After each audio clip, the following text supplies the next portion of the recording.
Hello hi అండి, welcome to sweet home kitchen Telugu. Sweet home kitchen తెలుగులో ఈరోజు నేను మీకు చూపించబోతున్నాను కొబ్బరి పొడి చేస్తున్నాను. కొబ్బరి పొడికి కావాల్సిన పదార్థాలు మినప్పప్పు, కొంచెం మెంతులు ఎక్కువ అక్కర్లేదు, కొంచెం చాలు, ధనియాలు, వేరుశెనగ గుళ్ళు, ఎండుమిర్చి, వేసుకునే వాళ్ళు జీలకర్ర కూడా వేసుకోవచ్చు అండ్ కొబ్బరి ముక్కలు.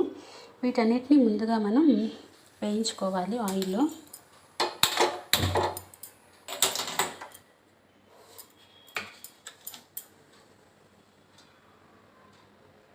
కొద్దిగా నూనె వేసుకుని, నూనె వేడెక్కిన తర్వాత మనం ఎండుమిర్చి, ధనియాలు, వేరుశెనగ గుళ్ళు, మినప్పప్పు, మెంతులు ఇలా అన్నీ వేసుకుని వేయించుకోవాలి.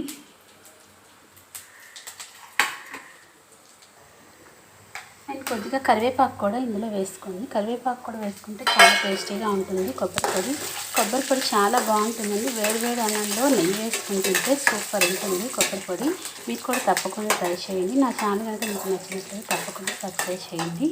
చూస్తున్నారు కదండి, ఇప్పుడు మనకి వేరుశెనగ గుళ్ళు, ధనియాలు ఇదంతా మనకి బాగా వేగింది. ఇప్పుడు మిక్సీ జార్లోకి తీసుకుని మిక్సీ పట్టుకుందాం పౌడరు.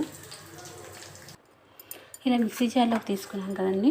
ఇప్పుడు దీన్ని మిక్సీ పట్టుకొని ఆ కొబ్బరి ముక్కలు కూడా సాల్ట్ వేసుకోవాలి, తగినంత సాల్ట్ వేసుకోండి. కొద్దిగా సాల్ట్ వేసుకొని ముందు ఎండుమిర్చిని, ఈ ధనియాలు, వేరుశెనగ గుళ్ళు వీటిని మిక్సీ పట్టుకోండి. చూస్తున్నారు కదండి, ఇలా పొడిగా మిక్సీ పట్టుకున్న తర్వాత ఇందులో ఈ కొబ్బరి ముక్కలు కూడా వేసుకోండి. అండ్ వెల్లుల్లిపాయలు వేయాలనుకునేవాళ్ళు వెల్లుల్లిపాయలు కూడా వేసుకోవచ్చండి. నేను వెల్లుల్లిపాయ వాడాను కాబట్టి నేను స్కిప్ చేశాను. మీరు వెల్లుల్లిపాయ కావాలనుకునే వాళ్ళు వేసుకోవచ్చు. చాలా బాగుంటుంది, వెల్లుల్లిపాయ వేసుకున్న టేస్ట్ చాలా టేస్టీగా బాగుంటుంది.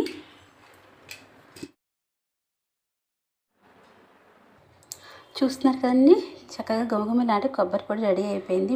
వేడి అన్నంలో వేసుకుని తింటే చాలా బాగుంటుంది. మీరు కూడా తప్పకుండా ట్రై చేయండి. ఈ కొబ్బరి పొడి రెసిపీ కనుక మీకు నచ్చినట్లయితే ప్లీజ్ సబ్స్క్రైబ్ మై ఛానల్. అలాగే కామెంట్స్ బాక్స్లో మీ మెసేజ్ పెట్టండి, ఎలా ఉందో టేస్ట్ చూసి చెప్పండి. Thank you so much. Keep for watching.